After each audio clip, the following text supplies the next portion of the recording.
반갑습니다. 오늘 얘기는 윤석열 정부가 뭘 해야 되지? 이거를 이제 미국, 일본 뭐 이런 얘기랑 묶어서 좀 해볼게요. 보니까는 하루 종일해도 왜 이렇게 많이 왜 이렇게 많이 만들었지 않은 네. 일단 빠르게 한번 가볼게요. 그 지난 3월에 한일 정상회담이 있었어요. 여기 보시는 것처럼 뭐 이런 이야기들이 오갔습니다. 국민들이 굉장히 큰 실망을 했고요. 그런데 야 이게 위에 때문에 잘 안 보이는구나. 이거 어떻게 하지? 안 보이게 하지 이거를?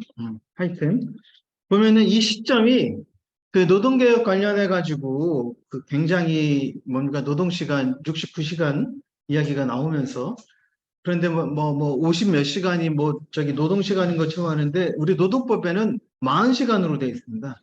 그러니까 그 54시간이라는 얘기를 한 것부터가 굉장히 큰 제가 보기에는 이제 그 사회학에서 말하는 이제 그 이미지 조작인 거죠.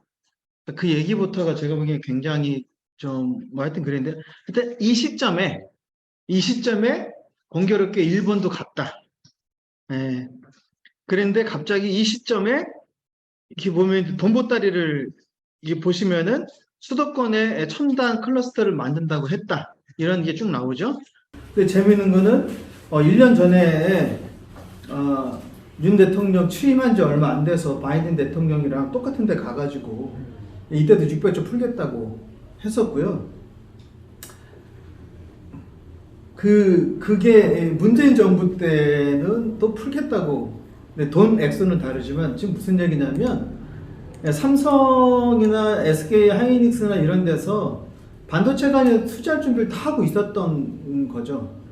네네. 그리고 이거를 특히 요번에 300조 그 일본 갔다 와 300조 풀겠다고 한 이야기는 실상은 이미 다 하기로 한 얘기를 그러니까 민간 투자를 하겠다는 거잖아요. 이렇게 숟가락 얹은 거잖아요. 이미 이야기를 왜 그랬을까?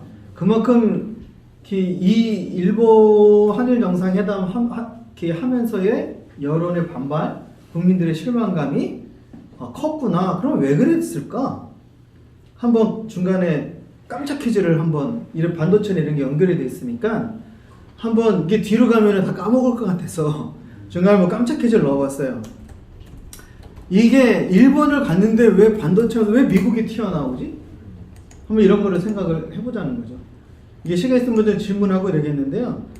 여기 우리 그 2022년 미국의 국가안보 전략에 보면은 이 반도체 법안이랑 인플레이션 이 감축 법안이 중요하게 제기가 되고 있어요. 그런데 비슷한 내용으로 비슷하게 중요한 법안 중에 하나가 인프라스트럭처 법안이라는 게 있습니다. 그러니까 뭐 고속도로, 고속철도 깔고 고속망 깔고 뭐 이런 이제 인프라를 구축하는 법안인데 이런 것들이 갖고 있는 의도가 뭘까?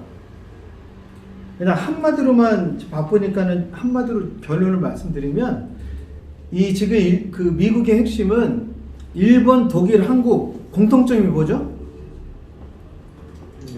제조업 통상국가입니다. 제조업 통상국가. 다 수출 주도형 경제를 갖고 있고 이 세 개 나라는 미국과 중국을 빼면 이 세 개 나라의 공통점은 뭐죠?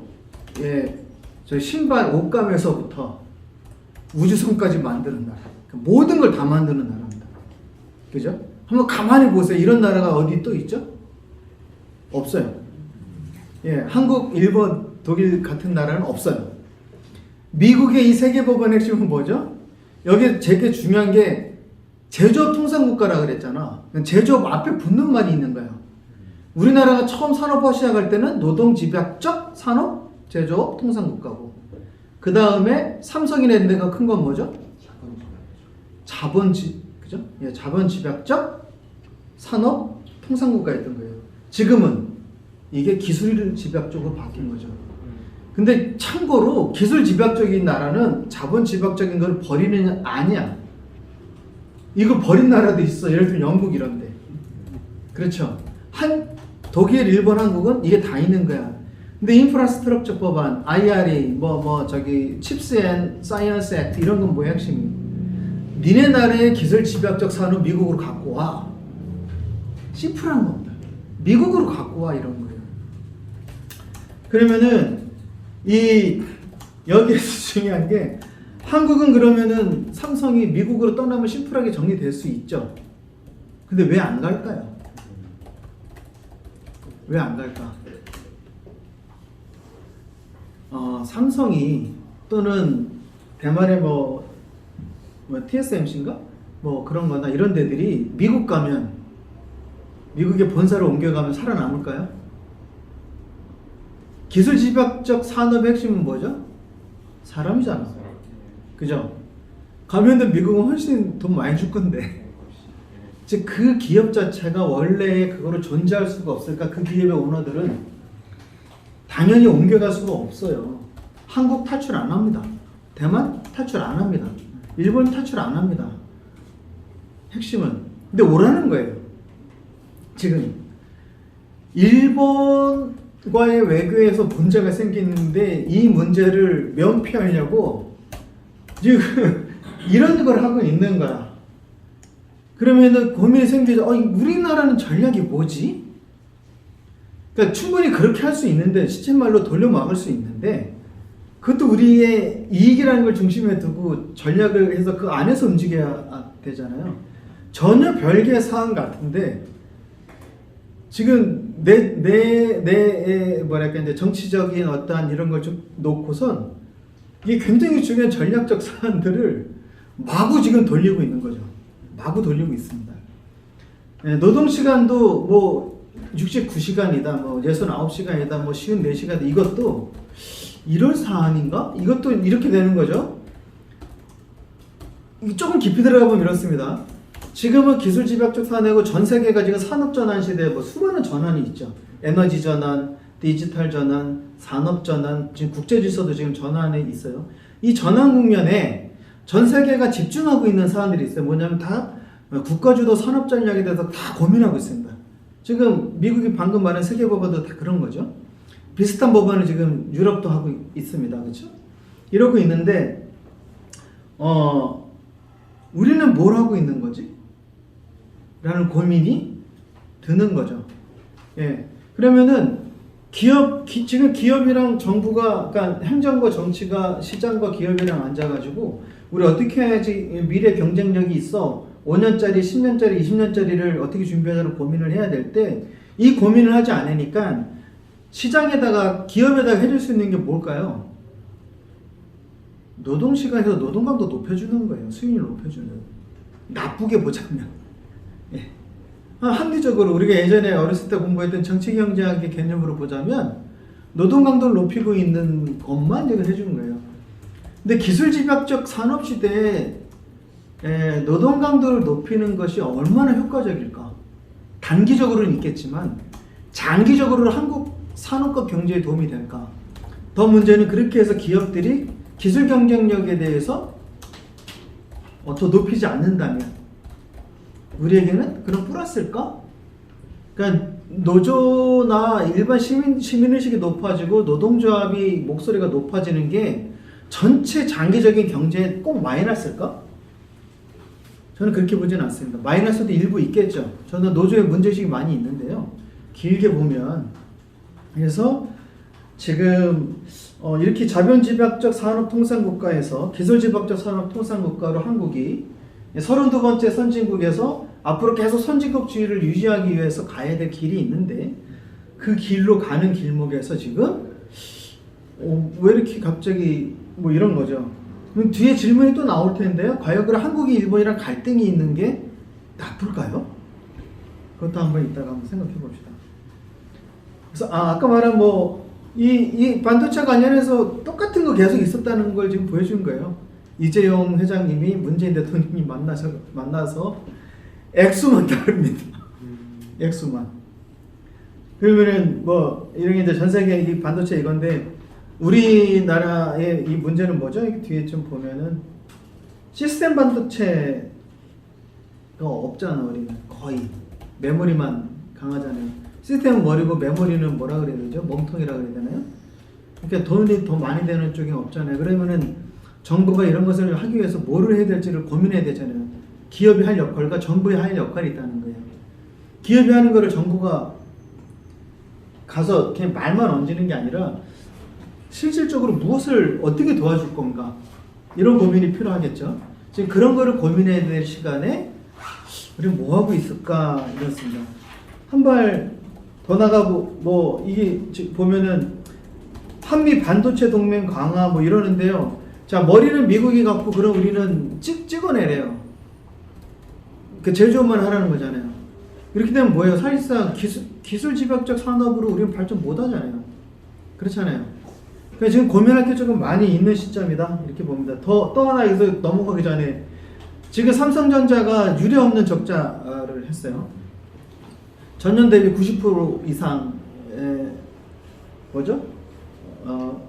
저가 떨어졌어요. 다음에 반도체는 그 마이너스 4조인가 지금 그렇죠. 그러니까 백색이나 핸드폰에서 지금 메꿔가지고 이제 흑자를 하긴 했습니다만 반도체만 놓고 보면 마이너스 4조인가 제가 듣기로 그랬어요. 왜 그랬을까요? 심플해요. 중국에 못 팔아서 그래요. 네. 우리가 냉정하게 말해서 지금 중국이랑 디커플링 해야 됩니까? 우리가 21세기 들어와서 세계 32번째 그 선진국에 들어설 수 있었던 가장 큰 요인은 중국발 성장 동력인 걸 부정하는 사람 없잖아요. 네, 냉정하게. 그 미국은 어떤 거 하시는지 아세요? 이제 트럼프 때부터 굉장히 세게 뭐 그 이전부터 그랬지만 중국이랑 디커플링 하겠다고 하잖아요. 근데 정작 주정부들은 가서 중국 투자 유치하고 그래요. 디커플링이 안 되는 거예요. 예. 자, 뭐 제가 지금 여기서 지금 보는 거는 핵심적으로는 이 지금 우리가 요번에 일본 총리가 지금 방한한다는 거지 않습니까? 오기 싫은데 마지못해 오잖아요. 언론에서 공개적으로 말하잖아요. 미국이 알아서 간다고. 왜요? 이 모든 것에 윤석열 대통령께서 일본에 가서 이거를 미국이 쌍수를 들고 환영하고 이런 것의 핵심이 뭐죠? 수직적 군사동맹 체제를 만들어가기 위한 거예요. 이거를 모면하기 위해서 지금 이제 국내의 정치 상황까지 묶어가지고 반도체 투자 얘기를 갑자기 했어요. 이미 다 나와있던 얘기를. 근데 실제로 그거 자체도 그 국익에 도움이 되는 방향으로 하고 있느냐 그러면 퀘스천이죠. 지금 여러 개가 도미노가 나는 게 좋은 방향의 도미노가 아니라 계속 꼬이는 방향으로.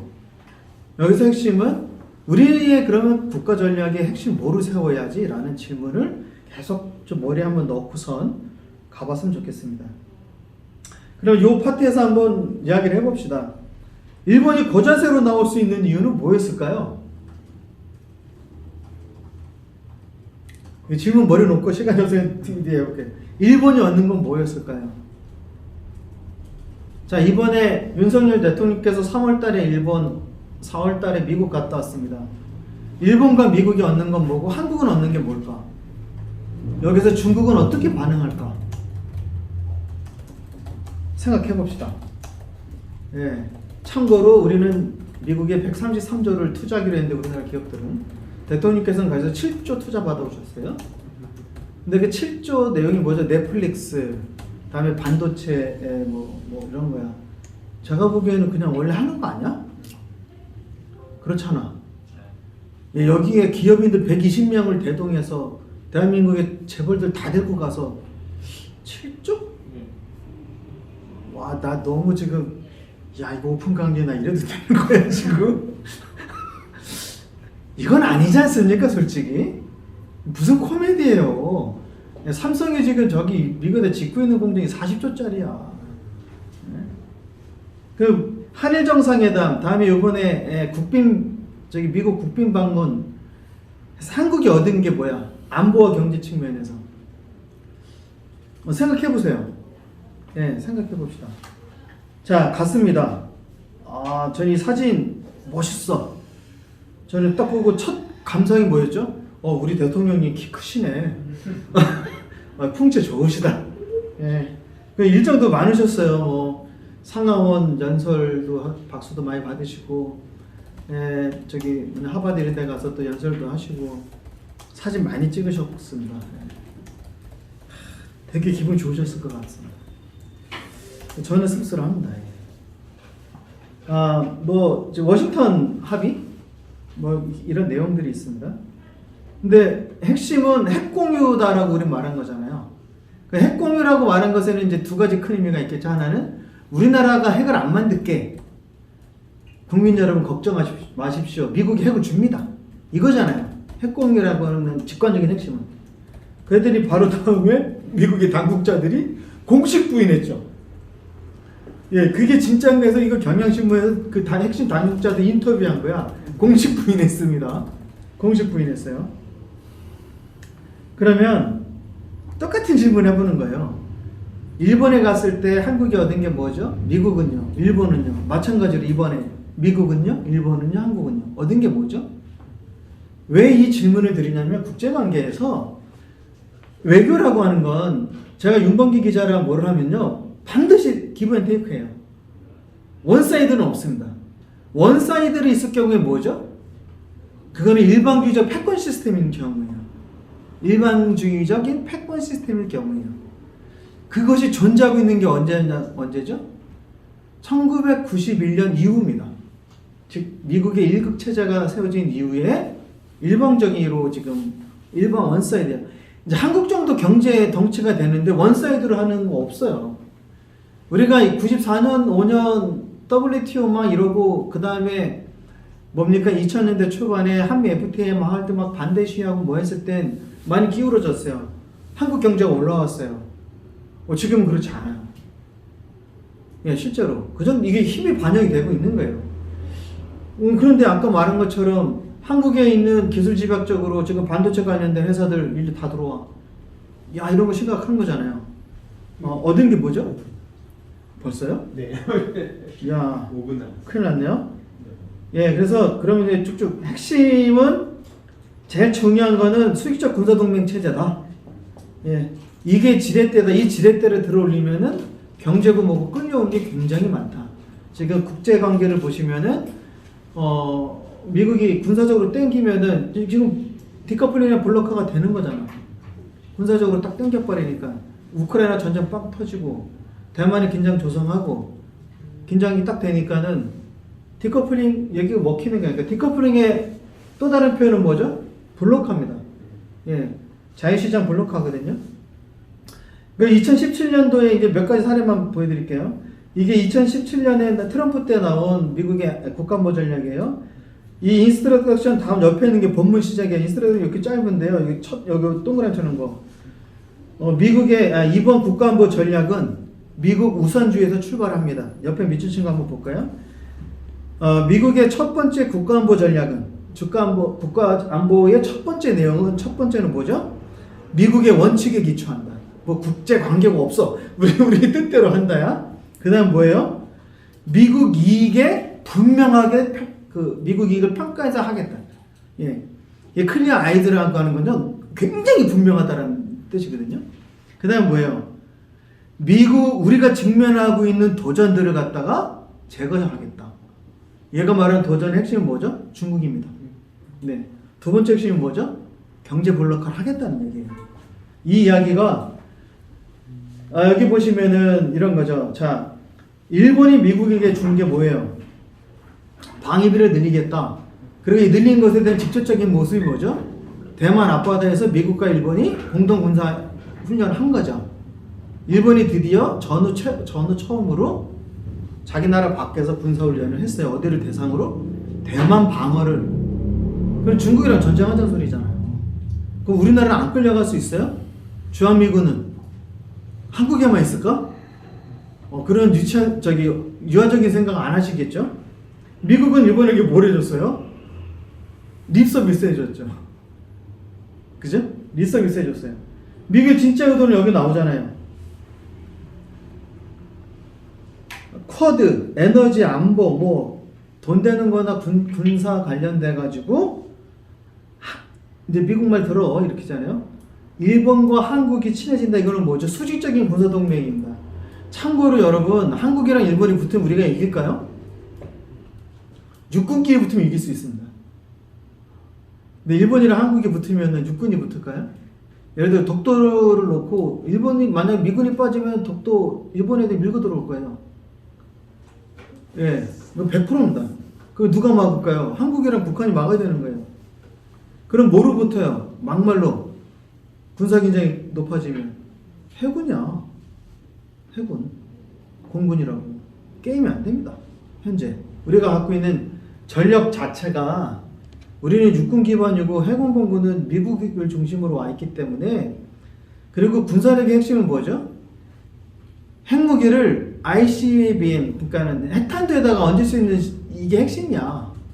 우리는 그 우산의 핵심은 그거거든. 안보 우산의 핵심은 지금 미국이 갖고 있잖아요. 실제로 한미 군사훈련을 할 때 뭐 전투기, 뭐 미사일, 뭐 이런 거 왔다 갔다 하는 건 한국이 하는 거 거의 없어요. 그런데 여기 그럼 한국은 뭐예요? 중국이랑 문제가 딱 생겼을 때 최전방이잖아요. 우리가. 그러니까 실질적으로 미국이 항상 원했던 건 뭐다? 이 빅터 차이 적대적자유라는 이 책은요. 한국과 미국, 미국과 한국, 미국과 일본은 동맹관계인데 한국과 일본은 동맹관계가 아니고 둘이 되게 안 좋다 이거야.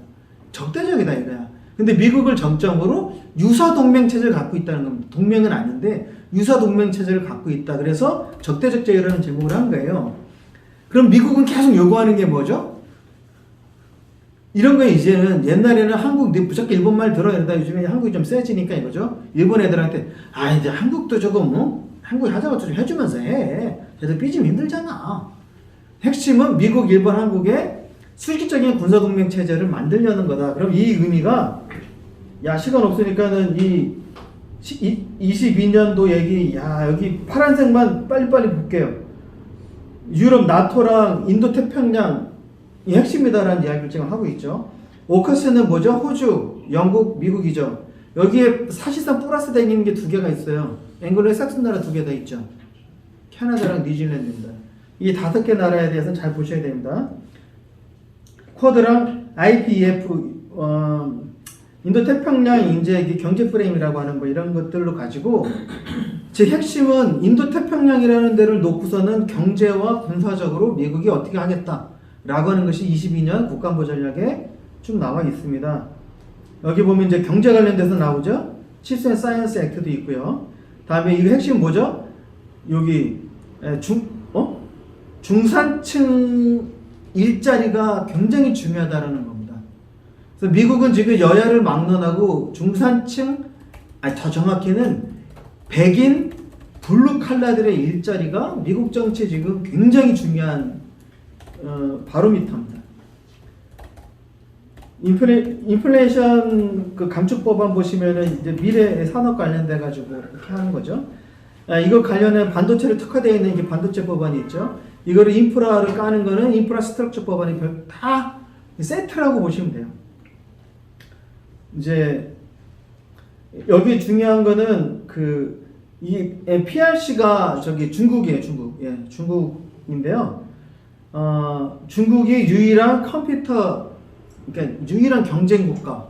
이거를 수정주의 국가라고도 표현합니다. 수정주의는 뭐죠? 미국의 원칙을 수정하려는 국가라는 뜻이에요. 즉 우리나라 말하면 주적이에요. 주적의 멋있는 표현이에요. 그다음에 인도 패시픽 이게 이제 굉장히 중요하는데 여기 뭐예요? 요 맨 아래 단락 이게 지금 커서가 보이는구나. 중국과 경쟁에서 가장 중요한 건 뭐죠? 인도 태평양에서 중국이 이렇게 힘을 퍼뜨리는 거를 못하게 하는 거죠. 못하게 하는 것이 이제 중요한 거죠. 기술 다 아실 거니 넘어갈게요. 여기서 중요한 이것도 좀 머릿속에 두셔야 돼요. 중동에 계속 개입하겠다는 거예요. 중동에. 자, 그러면은 이 인도 태평양 전략 그림 보시면은 한국, 인도, 오스트리아, 미국 이게 지금 미국이 생각하는 요 그림이죠. 이쪽은 태평양이고 여기 미국 여기 보면 이렇게 보면은 여기는 대서양이죠. 지구를 이렇게 감으면 요쪽 면이랑 요쪽 면이 만나는 거지. 그죠? 여기는 이렇게 되는 건데, 이렇게 보시면은 중국의 1대1로는 유라시아를 통해 가지고서는 계속 대륙을 향해서 관계를 맺고 있죠. 이거는 어떤 뜻이죠? 돈이 중심이라는 거예요. 돈을 중심으로 하겠다는 거예요. 근데 미국은 이 그림은 뭐죠? 이건 정확하게 여기 보시면은 인도태평양 미국이 지금 그리고 있는 전선이에요. 중국, 이란 빼고 러시아 빼고 나머지는 다 내 편 만들겠다는 거죠. 경제적으로 블록화 또는 디커플링은 뭐죠? 이 선 밑에 있는 데들의 경제를 미국 중심이 통합하겠다 이런 취지예요. 쿼드 뭐예요? 인도, 일본, 한국, 호주, 뉴질랜드로 이어지는 똑같죠 선이? 네, 여기에 아까 뭐였습니까? 저기 어커스 뭐예요? 여기 호주, 영국, 미국 이렇게 횡으로 긋는 거죠. 예, 앵글로 삭슨족 벨트를 만드는 거죠. 예, 군사 경계죠. 지금 이 경제 프레임 이게 그냥 원래 잘 되던 거를 TFF인가요? 그거 탈퇴하고 만들었어요. 이게 영내 포괄적 경제 동반자 협정 이거 중요한 거예요. 그러니까 이 안에는 뭐죠? 자유무역 협정 되어 있는 거거든요. 이거를 동그라미 하는 건 뭐죠? 한국은 여기에서 먹고 살아야 되는 겁니다. 여기 인구가 40억이 넘습니다. 인도, 중국만 합치면 얼마예요? 30억 가까이 되잖아요. 아세안 10억이 넘습니다. 그래서 이게 지금 가려지는데 이걸 어떻게 하면 안 보이게 하죠? 이 발을? 땡겨 밑으로 그럼 되면. 아시아로 얘기는 2011년도에 오바마가 했던 얘기인데 한국이 지금 필요한 얘기라서 제가 넣는 거예요. 이 노란 선을 기준으로 오른쪽에 제가 한국이 먹고 살아야 될 시장이 여기 모여 있습니다. 또 하나는 제가 하는 거는 지금 독일과 한국, 일본 이렇게 쭉 해보면 여기가 뭐든지 만드는 나라라고 그랬잖아요. 지금 우리가 해야 되는 건 자유무역을 이야기해야 돼요. 왜? 미국은 보호무역 얘기하면서 다 들어와 이러고 있기 때문에. 근데 자유무역을 한국만 말하면 먹히냐는 거예요. 안 먹히잖아요. 그러니까 빨리 지금 독일이나 유럽이랑 손잡고 자유무역을 합시다라는 얘기를 해야 되는 게 있고 또 하나는 미래 기술 표준을 정하는데 빨리 유럽이랑 손잡고 정해는 데 들어가야 우리가 먹고 살게 생긴다. 지금 이런 고민을 해야 될 때다. 그 시장을 어딜 개척해야 되냐? 즉 기술 표준은 유럽이랑 정하고 먹고 사는 기술은 이제 아시아로 피바톤 아시아를 해야 되는 상황이다. 그러려면 당연히 지금 중국이랑 안 되죠. 그럼 미국 버릴 거예요? 아니죠. 아주 심플하게 말하면 우리는 미국의 손을 잡고 중국이랑 어떻게 가까워질까를 고민해야 됩니다. 그 방법의 지렛대로 저는 유럽을 어떻게 이용할지, 아시아 시장을 어떻게 활용할지에 대해서 지금은 고민해야 안정적으로 미국이랑 중국이랑 우리가 지렛대를 양쪽 다 가질 수 있다. 그러면 심플하게 결론은 이렇습니다. 경제는 자유무역, 대외 전략은 외교는 평화 외교. 이거를 지금 해야 돼. 이거 누가 시비 걸 거야? 참고로 평화와 자유무역은 누가 말한 거예요? 2차 세계대전 끝나고 미국이 말한 거예요. 미국이 세운 모든 기준이 그거예요. 미국이 한 얘기 하라는 거예요. 자, 시간이 좀 오버됐는데 네. 빨리 마무리해 주시죠. 네. 그래서 일본은 미국 편승 전략하고 있고요. 쭉 했는데 지금 그럼 미국이 승리할까? 이게 이제 중요한 주제가 되는 거죠. 미국은 전후 세계 패권축을 가지고 있어요. 안보에서는 이제 군사력 문제가 있죠. 여기에서 지금 뭐 때문에 흔들려요? 중로 이슬람 때문에 흔들리고 있어요. 사실상 무력화도 많이 됐어요. 다음에 경제적으로는 글로벌 밸류체인, 서플라이체인 이런 자유무역 했어요. 지금 인도, 중국, 아세안 하면서 지금 미국이 전 세계를 이렇게 부양할 수 있는 경제가 아니라 옮겨가고 있어요. 화폐, 페트로달러 지금 흔들리기 시작했어요. 그러면은 이런 측면에서 미국이 지금 다시 자기 패권을 갖고 해서 뭐를 활용하고 있죠? 그 일본이 지금 안보 지렛대죠. 그러니까 계속 중요한 얘기를 하고 있는 거예요. 이게 일본 아까 이 이야기들이 쭉 계속 관통되는 거는 미국은 계속해서 안보 지렛대를 땡기고 있다. 이 안보 지렛대를 땡겨가지고선 경제를 하려고 하고 있다. 그럼 이게 그럼 먹힐 거냐? 먹힐까요? 미국이 지금 한번 봐봐요. 이게 미국 내부 이 국가 예산에 57%를 국방 예산을 쓰고 있는 거야. 그러니까 외국에다가 군사적 개입, 중동의 군사 개입. 그러니까 지난 25년 동안 미국이 3년 중에 2년꼴로 전쟁을 했어요. 총 7개 전쟁에 들어갔고, 특히 중동에서만 9.11 테러 이후에 20여 년간 6조 달러인가 7조 달러를 전비로 써요. 그러니까 지금 미국은 경제를 끌고 나갈 힘이 없는 게 아니라 군사비로 쓰느라고 지금 외교도 망치고 경제도 망치고 세계가 지금 힘들어하고 있다는 겁니다. 뭐 그런 자료들을 쭉 보여주고 있는데 이게 재밌는 거죠. 지금 얘네들의 그 군산복 합체 로비 시스템은 어떻게 되어 있냐면, 의회에서, 이거 마호가님 책 보면 잘 나와요.